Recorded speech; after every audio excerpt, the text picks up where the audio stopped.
ఓం నమో నారాయణాయ.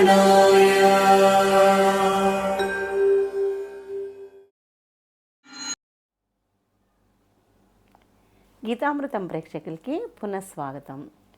వైశాఖ పురాణం షోడశోధ్యాయ యముని పరాజయం. అప్పుడు నారద మహర్షి యమలోకమునకు వెళ్ళెను. యమలోక స్థితిని చూచెను.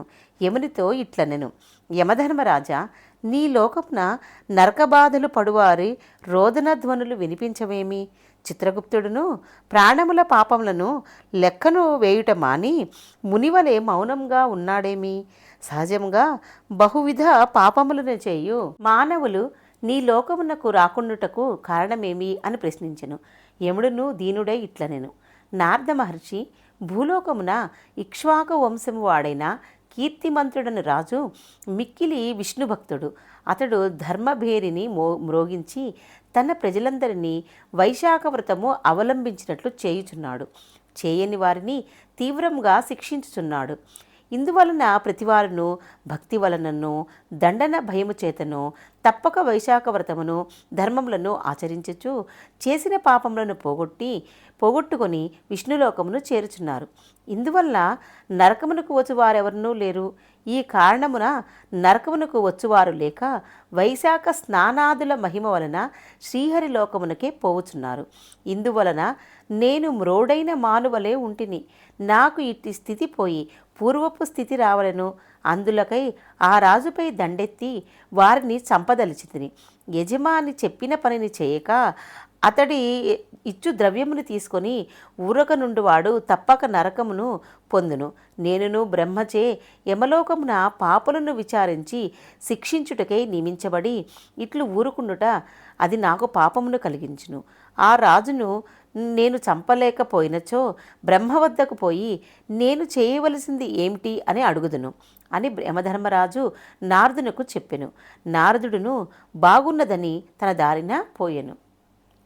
యమధర్మరాజు తన వాహనమైన మహిషమునెక్కి భయంకర ఆకారములతో యమదండమును ధరించి భీకరులగు 70 కోట్ల యమభటులతో కీర్తిమంతుని పట్టణమును ముట్టడించి శంఖమును ఊది వాణ్ణి యుద్ధమునకు పిలిచెను.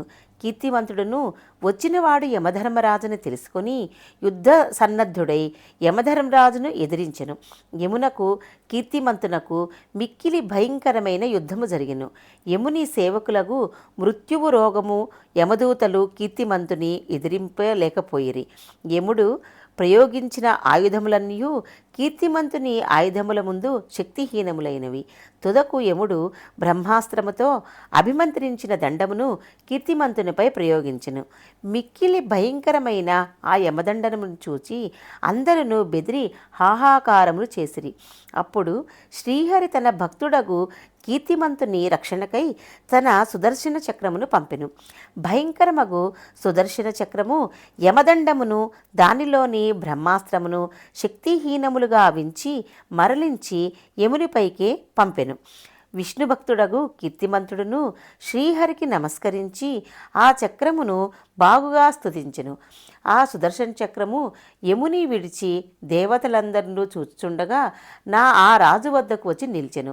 యముడును తన సర్వ ప్రయత్నములను వ్యర్థములగుటను గమనించెను. కీర్తిమంతుడు సుదర్శనమును ప్రార్థించి తనను రక్షించుటను చూచి మిక్కిలి అవమానమును విషాదమును పొందెను. అతడు తల వంచుకొని చాలా విచారముగా బ్రహ్మదేవుని వద్దకు పోయెను. ఆ సమయమున బ్రహ్మ సభదీర్చి ఉండెను. ముహూర్తములు అముహూర్తములు వారిచే బ్రహ్మ సేవితుడై ఉండెను. బ్రహ్మ దేవతలకు ఆశ్రయమైన వాడు, జగములను అను వృక్షములను బీజము విత్తనము అయినవాడు, అన్ని లోకములకును పితామహుడు.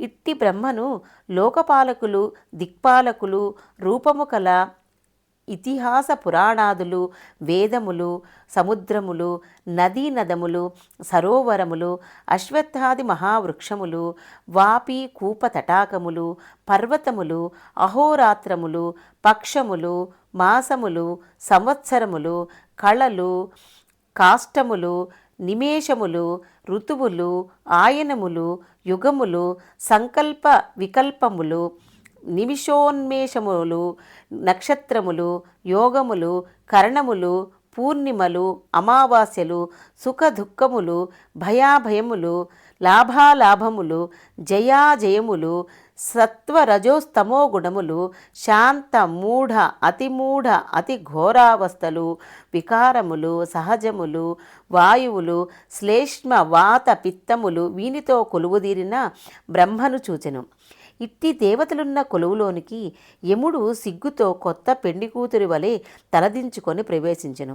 ఇట్లు సిగ్గుతో తన వారందరితో వచ్చిన యమునిని చూచి సభలోని వారు క్షణమైనా తీరిక ఉండని ఇతడు ఇక్కడికి ఎందులకు వచ్చెను, తల వంచుకొని విషాదంగా ఉండుటకు గల కారణమేమి అని సభలోని వారు విస్మయపడిరి.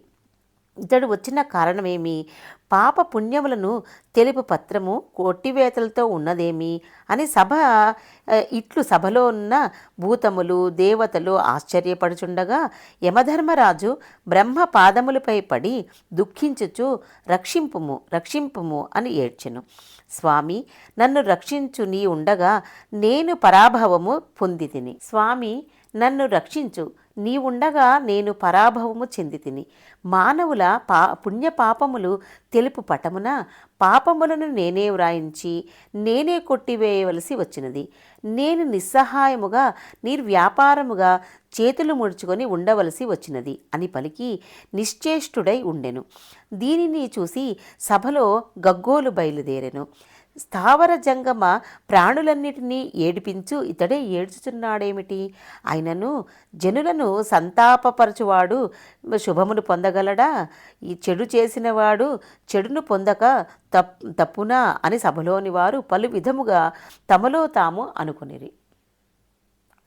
వాయువు సభలోని వారిని నిశ్శబ్దపరిచి బ్రహ్మ పాదములపై వ్రాలిన యమధర్మరాజును దీర్ఘములు దృఢములు అగు తన బాహువులతో పైకి లేవదీసెను. దుఃఖించుచున్న అతనిని ఆసనమున కూర్చుండబెట్టి ఊరడించెను. నిన్ను పరాభవించిన వారెవరు? నీ పని నిన్ను చేసుకోకుండా అడ్డగించిన వారెవరు? ఈ పాప పట్టికను ఇట్లు తుడిచిన వారెవరు? వివరముగా చెప్పుము. నీవెందులకు వచ్చితివి? అందరినూ పరిపాలించు వారే, నీకును నాకును ప్రభువు. భయము లేదు, చెప్పమని వాయువు అడగగా యమధర్మరాజు అయ్యో అని అతి దీనముగా పలికెను. వైశాఖ పురాణం షోడశో అధ్యాయః సంపూర్ణం.